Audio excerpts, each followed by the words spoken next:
Social interaction is the give and take of everyday life. It's the laughter that fills a room, the comforting touch of a loved one, and the silent understanding between two souls. We engage in it effortlessly without thought of hesitation. But social interaction is more than just talking or being close to someone. It's also about understanding each other without words, like knowing when someone is happy or sad by just looking at their face. And it's about following the unwritten rules of how to behave in different situations. Now let's talk about Vygotsky, who had some interesting ideas about how social interaction affects learning and growing up. He believed that we learn best when we're with other people, especially people who know more than we do. Vygotsky had this idea called the Zone of Proximal Development, or CPD for short. It's like a space where we can learn new things with help from someone who knows more than we do. For example, imagine learning to ride a bike with a parent holding onto the back. They are helping you to stay balanced and showing you how to do it, but you're still doing most of the work. In classrooms, teachers use Vygotsky's ideas to help students learn together. They might have students work on projects in groups so they can help each other and learn from each other.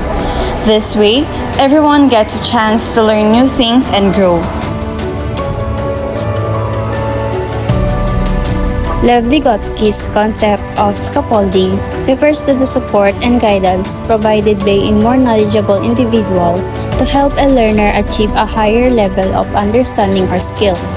It involves breaking down a learning task into manageable parts and providing just enough assistance to enable the learner to complete the task successfully. Mary Ann B. Kayabyab, a 19-year-old student from Bulacan State University, is going through a highly critical time of change and development in a number of areas in her life.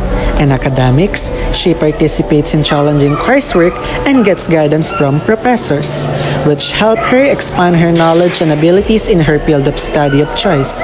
She also gains from her networks of friends and family, who help her create the emotional and social support she needs to develop her identity and make goals for her future. The experiences she had during her scaffolding period served to emphasize the critical role that guidance and support have in both cognitive and personal growth. During this phase, Mary Ann gains more independence and makes more decisions for herself, and she is helped by the structured support networks in her environment.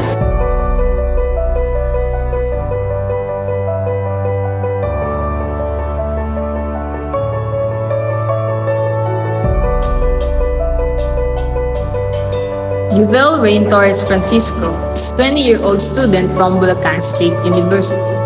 All his time in junior and senior high school, he was taught by everyone, especially in academics. He is the type of learner who likes to ask questions and get guidance from others because he refuses to make mistakes. But when he got into his first year of college, his mindset of making mistakes vanished. He suddenly thinks that you can work independently without acknowledging any help or guidance, yet you can still do better every day. As we are able to notice, he was able to do something without the guidance of others. He was able to adopt and learn something. Maybe he was eager, but a big part of him was that he was malleable. That shows the scaffolding technique, where he was seeking help as he wanted to learn something and ended up in the fadeaway technique as he was finally able to complete or do the task without assistance.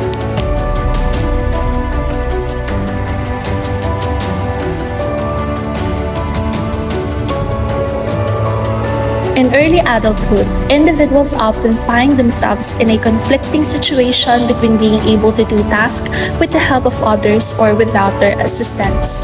They are typically on a potential level, which means they can do tasks with the help of others. For example, Jacel Benaflor, a 19-year-old college student, initially struggles with learning Chinese or Mandarin and requires tutoring. Over time, with consistent practice and guidance, Jacel gradually becomes more proficient in the language. Eventually, she can converse in the new language without assistance. This transition from needing guidance to independent performance represents Jazel's move to her actual level, which signifies her a higher level of competence and mastery in a particular skill or domain. Every individual is a work in progress. They are a unique canvas reflecting different shades of color, and each development they made adds beauty to their evolving masterpiece. Just as brushes and paint are essential for creating artwork, societal factors play a crucial role in the growth and development of every individual. Vygotsky's sociocultural theory emphasizes the role of social interaction and cultural context in cognitive development. He highlights the dynamic interaction between individuals and their surroundings, emphasizing the significance of social interactions, language, and cultural practices in cognitive development. They influence how children learn, perceive the world, and interact with others. As individuals undergo various learning processes, sociocultural aspects play a vital role, nurturing their minds and shaping them to become better members of society.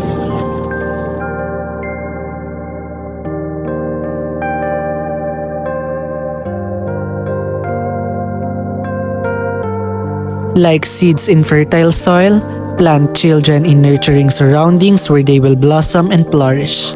In a soil that provides stability and nourishment to the seeds, nurturing surroundings offer a stable and enriching environment where children can establish roots and grow.